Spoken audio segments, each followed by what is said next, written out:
பூரா சாஞ்சி கிடந்துச்சு. அப்போ அவர் கலெக்டர் என்ன சொன்னார்னா, இந்த முள்ளுக்கரையெல்லாம் சாஞ்சி கிடக்க இதனால எதுவும் பிரயோஜனப்படுமான்னு கேட்டார். இதனால எந்த விதமான பிரயோஜனம் இல்லைங்க அப்படின்னு மக்கள் எல்லாருமே சொன்னாங்க. அதுக்கப்புறம் கலெக்டர் போயிட்டு அங்கேருந்து ஒரு ஆர்டர் போட்டு பொதுமக்கள்கிட்ட வந்து வாக்குமூலம் மாதிரி கேட்டார்.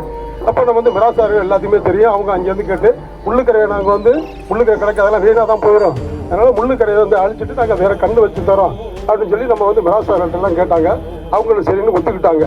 அதுக்கப்புறம் தான் வந்து ஃபாரஸ்ட் ஆஃபீஸில் வந்து ஏலத்தை போட்டு அவங்க ஏலத்தை விட்டு அவங்க எல்லாம் பண்ணாங்க. அதுக்காக நம்ம கோயில் கட்டுறது அந்த நேரம் கோயில் கட்டுறதுக்கு விவசாயிகள்லாம் பேசி நம்ம ஊருக்கு வந்து 10 லட்சம் ரூபாய் பணம் கொடுத்தாங்க. அதுக்கு இந்த செல்ல பாண்டியனுக்கு எந்த துணி கூட சம்பந்தம் கிடையாது. அதனால எந்த கோயில வேணாலும் சூழலை அழிக்கிறதுக்கு நான் தான் எனக்கு தெரியும். அதனால நான் சொல்றேன், இந்த காசு வாங்கி கொடுத்தா நான் தான் எப்பா கொஞ்சம் இருப்பா, இந்த பணத்தை வாங்கி கொடுத்தா ஊருக்கு வாங்கி கொடுத்தா நாங்கள் எல்லாருமே சேர்ந்தா வாங்கி கொடுத்தோம். இவருக்கு அதுக்கு எந்த விதமான சம்பந்தம் இல்ல வந்து பொய் புகார் சொல்றாரு. அதை யாரும் நீங்க வந்து நம்பாதீங்க, புரியுதா?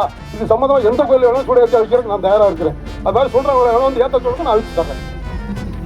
கடவுள் மேல அவருக்கு நம்பிக்கை இருந்தா நீங்க ஊர் ஆளு எல்லாம் ஒரு நாள் கூட்டு விடுங்க, அவரும் வரட்டும்.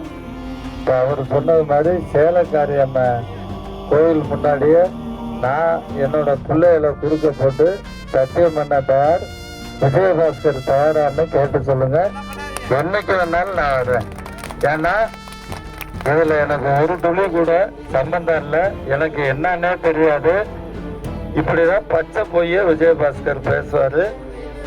ஒரு பானை சோத்துக்கு ஒரு சோறு பதம்.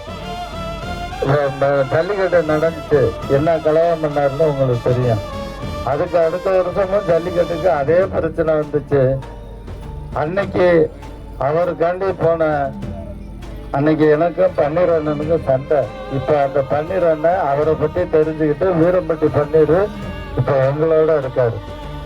ஆக அவரு தான் நல்லா இருக்கிறதுக்கு என்ன வேணாலும் செய்வாரு, யாரை வேணாலும் எப்படி வேணாலும் பேசுவாரு, ஓட்டு வாங்குவாரு, எதுவும் செய்ய மாட்டாரு. திட்டங்களை இப்ப நான் இத்தனை திட்டம் சொன்னேன்ல, ஒரு திட்டம் அவரு நம்முடைய தொகுதிக்கு 10 வருஷம் அமைச்சரா இருந்தாரு, 5 வருஷம் எம்எல்ஏ.